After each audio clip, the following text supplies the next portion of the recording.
My assessment of the Sunshine Coast is it's a very fair racing surface, great grass coverage and seems to handle the wet quite well.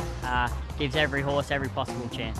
Look, it's one of the most raced on tracks in Queensland, especially of late, and the track holds up very well and usually plays very fairly. The things I'm looking for when I walk the track, especially at the Sunshine Coast, is whether the inside is the place to be. If they have any rain, you don't want to be on the inside, you want to be out on the crown of the track, so you're definitely looking for those things. When I'm walking the track at the Sunshine Coast, I'm looking for the best lanes.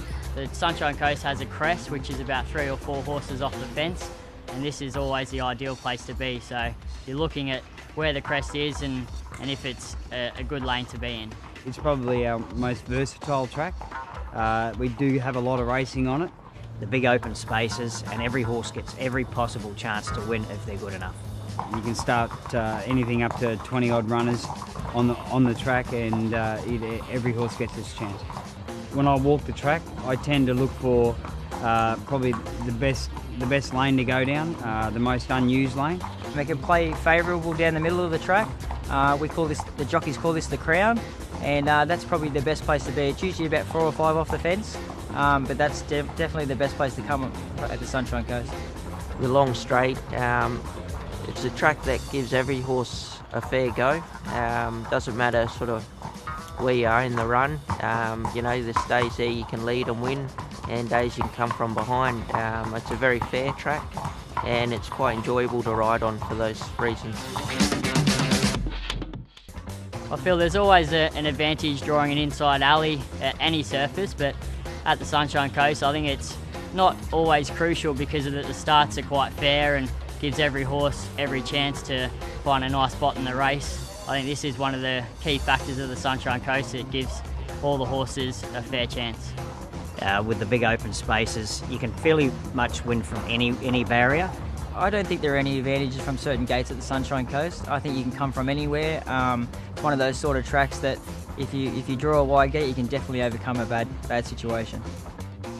Do barriers have a play on the Sunshine Coast? Yes, with capital letters, because every track in the world give me barrier 1, 2 or 3. It's as simple as that. Barriers will always be an advantage. Good barriers, that is.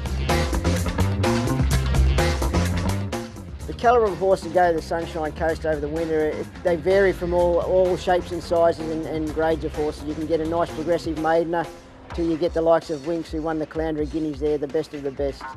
Defining the class of horse you need to win at Sunshine Coast Feature Day, you need a top quality Saturday class horse. I mean, my 2 best successes were winning the Glass House up there, and that was with a superstar, a Group 1 horse, Wirram. So that shows you the calibre of horse you need. And as you mentioned, Winks, I mean, she kicked off that incredible 25-run streak, winning the Guineas. The competitiveness of the field size at Caloundra are always very strong. They're always big fields on a nice big spacious track, and when they get up here for the Glass House and the Caloundra Cup and the Guineas, it's all the southern horses and trainers are there, so it's always an extremely competitive time of year. We all look forward to going to Caloundra because it's such a vastly different track than our 3 other featured tracks, Ipswich, Gold Coast and Doomben. Big, long, roomy straight. It just gives us so many more options on how to ride or how to run our horses. Punters should consider at the Sunshine Coast the rail positioning has a big bearing on track bias at Caloundra. As everybody knows, there's a mound in the middle of Caloundra up the straight, but usually they're all good open chutes to start from, and barriers aren't really that much of a concern. Punter, I think the punter's got to just follow the money. You know, on the day, follow the money. The horse that has drawn reasonably well, it's got class. A punter should look for having a bet on the Sunshine Coast. The horse is in form because it is a very testing track.